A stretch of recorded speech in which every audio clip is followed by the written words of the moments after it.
Today I'm finally getting around to replacing the spigot that I co-opted to run electricity into my simple shed. So if you're interested in how long it's going to take me to get through my 9-inch foundation wall with my Diablo Rebar Demon, it's a demon, drill bit. This is a 1-inch drill bit using my Makita SDS drill. Stick around because that's one of the things I got to do today to get my outdoor faucet installed. Most of the plumbing in my house is plastic pipe, which is easy to work with and definitely DIY friendly. Before I get to any plumbing, I need to install a pressure-treated 2x4 to support the new pipe. I'll secure it to a floor joist with exterior-grade wood screws and use tap guns to screw it to my foundation wall.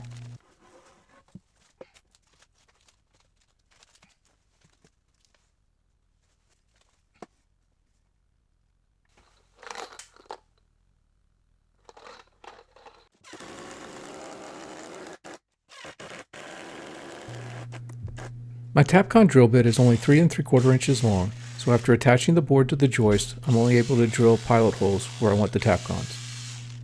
Before removing the 2x4 to finish drilling the holes, I'm attaching a couple of scraps to the wall, butted up against the 2x4s as references.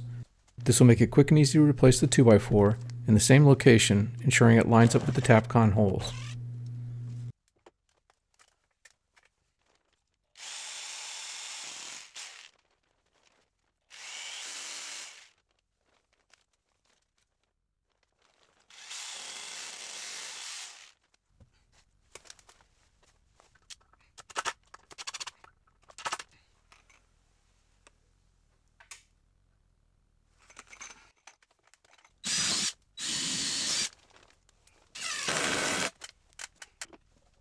If your house is like mine, you likely have CPVC for your pressure and hot water, and you have PVC for your returns.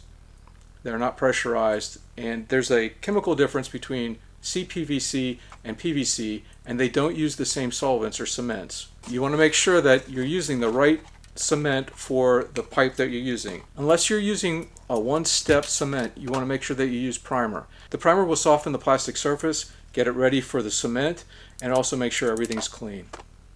Don't skip it. Now in this primer and cement, there's a built-in brush that you use to apply the primer and the cement to the mating parts. So you start with the primer, put it on both sides, let it sit there till it dries.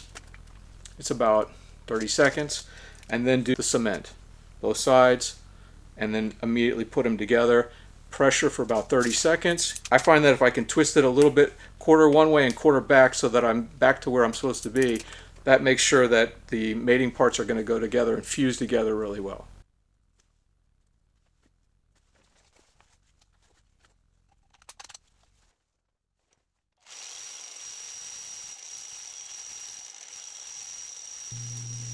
It's hard to see in the video, but there's a ton of dust generated by the drilling, so I decided to grab a mask.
So I'm not going to be able to drill out these little holes for the Tapcons to secure this to the wall, so I'm going to use some construction adhesive on it initially, and then I can use this as a guide to drill the holes after it sets up.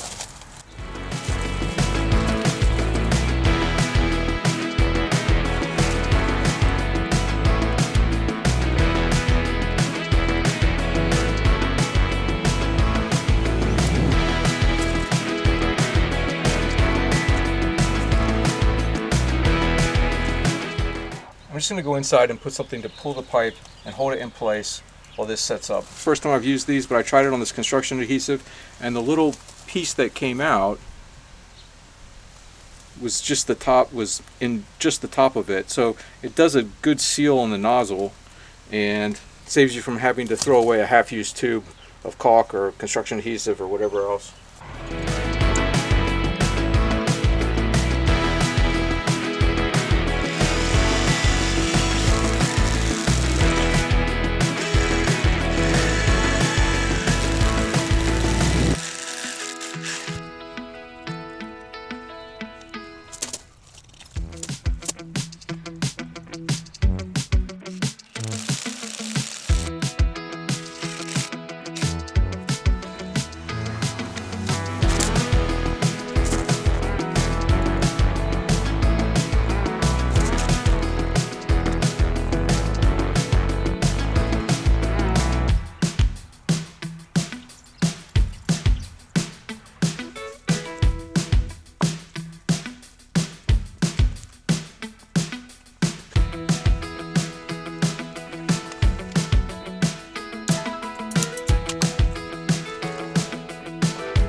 Now the last thing I'd mention is that you want to make sure that you allow the cement to fully cure before you put pressure on the system.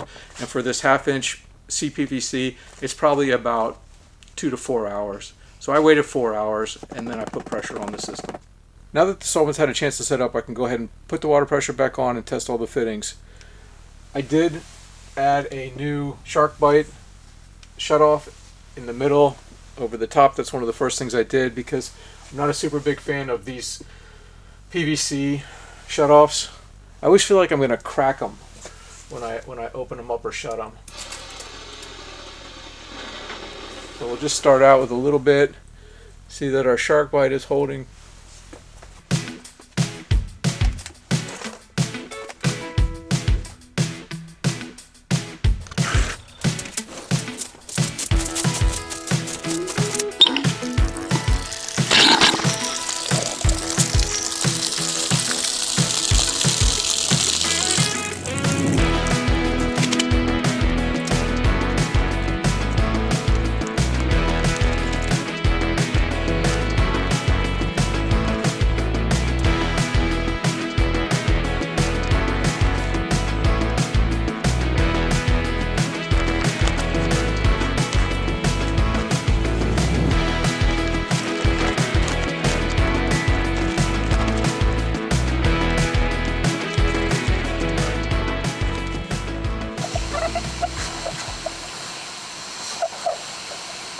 Well, thanks for watching. I hope you found something useful.